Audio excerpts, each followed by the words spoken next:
ശശി തരൂർ മാധ്യമങ്ങളോട് സംസാരിക്കുന്നത് വയനാട്ടിലെ കോൺഗ്രസിന്റെ നേതൃ ക്യാമ്പിൽ തരൂർ 2 ദിവസം തുടർച്ചയായി പങ്കെടുക്കുകയാണ്. അതിന് പിന്നാലെയാണ് ഇപ്പോൾ ആ പ്രതികരണം വരുന്നത്. അതുകൂടി ഒന്ന് കേൾക്കാം. ഇപ്പൊ അങ്ങനെ ഒരു പ്രശ്നമേ ഇല്ല ആരുടെ മനസ്സിലും. നിങ്ങൾ കണ്ടില്ലേ, നമ്മളെല്ലാവരും ഒരുമിച്ച് നിന്നു, സംസാരിച്ചു, സ്നേഹബന്ധമാണ് എല്ലാവരും. ഒപ്പം കുറേ വർഷങ്ങളായി ഒരുമിച്ച് പ്രവർത്തിക്കുന്നു. ഞാൻ ഈ പാർട്ടിയിൽ 17 വർഷമായി ഇരുന്ന് സേവനം ചെയ്ത ശേഷം അങ്ങനെ പെട്ടെന്ന് ഒരു മിസ്അണ്ടർസ്റ്റാൻഡിങ്ങിൽ പോകാനൊരു ആവശ്യമില്ല, തെറ്റിദ്ധാരണയ്ക്ക് ആവശ്യമില്ല. അല്ല, പല സമയത്തും അനാവശ്യ വിവാദം ഉണ്ടാക്കുന്നതാണ്. ഇത് തിരുത്തണമെന്ന് ആവശ്യപ്പെട്ടിട്ട് പിന്നെ ഇതെല്ലാം തുടർന്നതാണ് പല സമയത്തും അവരുടെ വാദം. നമ്മുടെ പാർട്ടി ഒരു ജനാധിപത്യ പാർട്ടിയാണ്. ഞാൻ ദേശീയ നേതൃത്വത്തിന് വേണ്ടി മത്സരിച്ചു, തോറ്റു, അതോടെ ആ കഥ കഴിഞ്ഞു. പക്ഷെ അതിൽ ഞാൻ വലിയൊരു ഒരു പ്രോബ്ലം കാണുന്നില്ല.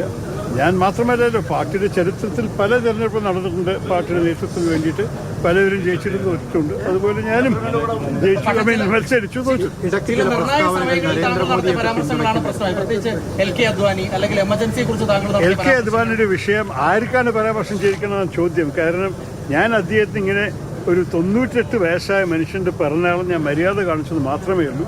രാഹുൽ ഗാന്ധിജി തന്നെ നിങ്ങളെ സ്വാമിയം ആദ്യം നോക്കിക്കോളൂ.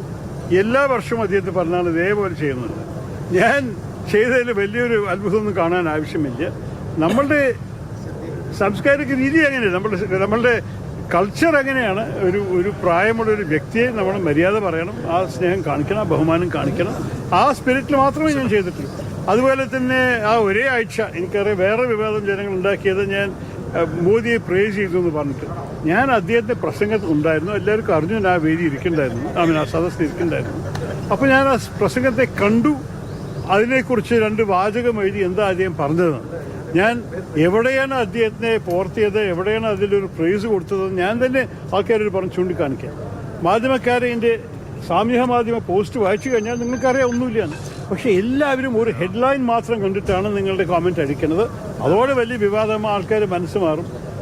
ഞാൻ എഴുതിയ കാര്യങ്ങളോ ഞാൻ പറഞ്ഞ കാര്യങ്ങളോ ശ്രദ്ധ വെച്ച് കേട്ട് അതിൻ്റെ ഒറിജിനൽ മനസ്സിലാക്കിയാൽ നിങ്ങൾക്ക് ഒരു ബുദ്ധിമുട്ടും ഉണ്ടാവില്ല, ഈ വിവാദങ്ങളുടെ ആവശ്യമുണ്ട്. ഇപ്പൊ ഈ നിയമസഭാ തെരഞ്ഞെടുപ്പിന് കാൻഡിഡേറ്റ്സിനെ നിശ്ചയിക്കാൻ പോകണത്, അപ്പം താങ്കൾ അടക്കമുള്ള ഒരു കൺസൾട്ടേഷൻ വേണം, പ്രത്യേകിച്ചും ഈ വർക്കിംഗ് കമ്മിറ്റി മെമ്പേഴ്സിന് വേണമെന്ന് ആഗ്രഹമുണ്ട്. അത് ഒരു സംശയവുമില്ല, കൺസൾട്ടേഷൻ ഉണ്ടാവുന്ന ആ വാക്ക് എന്നോട് പറഞ്ഞു കഴിഞ്ഞൊരു കാര്യമാണ്. പക്ഷേ സ്ക്രീനിങ് കമ്മിറ്റിക്ക് ഒരു പ്രത്യേക റോളുണ്ട്. നമ്മൾ കേരളത്തിൻ്റെ പാർട്ടി സ്ട്രക്ചറിൻ്റെ അകത്ത് ഒരു സ്ഥാനമുണ്ട്. ആ സ്ഥാനത്തിൽ ഞങ്ങൾ ഉറപ്പമായിട്ട് തമ്മിൽ സംസാരിക്കും.